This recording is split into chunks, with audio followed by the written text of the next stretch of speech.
Welcome to a special STEMinist Talk edition of our Deep Dive.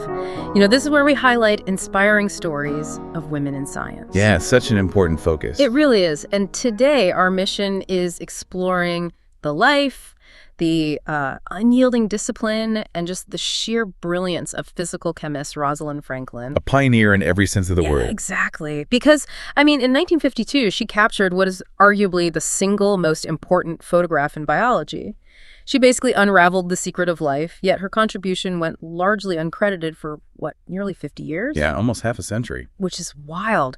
So why does her story of resilience matter to you today? Well, it's too easy to frame her purely as a tragedy of stolen credit. Yeah. When you look at the actual sources, her life is this masterclass in separating the work from the noise. Right. She wasn't just a victim of her era. She was quietly building the foundations of modern chemistry and virology while, others were playing politics. What really blew my mind in these sources is that her journey to the double helix didn't even start in biology at all. No, it didn't. During World War II, she was basically a coal expert. She was studying its physical chemistry to figure out how molecules move through these tiny microscopic gaps when heated. And that research had an immediate real-world impact. By understanding that structural porosity, she directly improved the carbon filters used in gas masks. She was actively protecting the British public during the war. Wow, so she was already doing life-saving work. And that exact obsession with measuring microscopic gaps it's what made her the ultimate weapon for King's College London later on. Precisely. They needed someone who could map the unseen structure of DNA, so she learned X-ray crystallography. If you're trying to picture how that works, imagine shining a flashlight at a disco ball and then studying the scattered light dots on the wall to sort of reverse engineer the exact shape of the ball itself. Yeah, and because X-rays have such short wavelengths, they act just like that flashlight. They pass through a crystal and scatter off its electrons. Making those dots on the wall. Exactly. And Franklin mathematically interpreted those scattered dots to map out three-dimensional atoms. At King's, she built this incredibly meticulous setup to control the humidity around the DNA. Which led to a massive breakthrough, right? It did. By controlling that moisture, she realized DNA exists in two forms, a dry A form and a wet B form. Let's explain why that actually matters. By discovering that wet B form, she realized the DNA was stretching out. Right, expanding. And that allowed her to see that the phosphates were on the outside of the molecule. That was the crucial puzzle piece.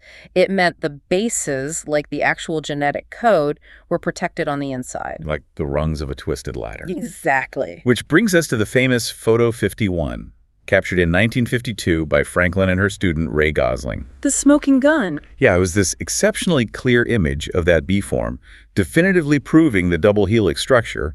But, she was operating in an incredibly hostile environment at King's. Oh, the systemic sexism was just rampant. Yeah, absolutely. She faced deep professional isolation and a really strained relationship with her colleague, Maurice Wilkins.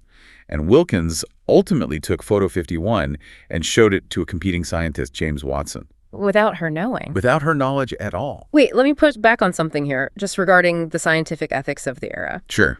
If James Watson and Francis Crick were also actively studying DNA at Cambridge, didn't they already have their own data? Why did they specifically need her photograph to build their model? Well, they had brilliant theories, but they lacked the physical proof to mathematically anchor those theories. Oh, I see. Yeah, Franklin's precise measurements provided the exact dimensions of the helix they were missing. So Watson and Crick used her unpublished data to build their famous model, and they won the Nobel Prize while she was barely acknowledged. That is just so infuriating. But, instead of being defeated by that toxic environment at King's, she just pivoted. She really did. She moved to Birkbeck College. And I just have to ask, how did she maintain such incredible professional focus? She seemingly ignored the DNA drama and channeled all her energy into a completely different scientific victory. Because she was entirely devoted to the data. At Birkbeck, she essentially pioneered structural virology. Which is a whole new field. Right. She discovered how RNA is embedded within the protein code of the tobacco mosaic virus, proving it was this hollow tube of uniform length. Wow. She even began daring research on the live poliovirus before she tragically died of ovarian cancer at just 37. 37. It's just heartbreaking. So what does this mean for you listening to this deep dive today? There's so much to take away from her. There really is. Franklin's life proves that talent and determination absolutely matter. Systemic unfairness, as brutal as it is, does not erase your worth. And it doesn't erase your impact. Not at all. If you're a young woman or a girl listening right now, or really anyone with a passion for STEM, let her story empower you to confidently pursue your own dreams. Her legacy isn't defined by what was taken from her, but by the undeniable reality of what she built. Well said. Knowledge outlasts the barriers of its time. It really does.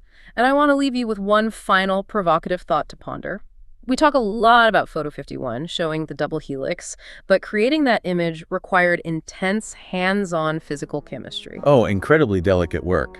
Right, so if Franklin hadn't painstakingly figured out how to hydrate those DNA fibers by pumping hydrogen gas through a salt solution just to prevent the X-rays from scattering off the air, would Watson and Crick have ever cracked the genetic code at all?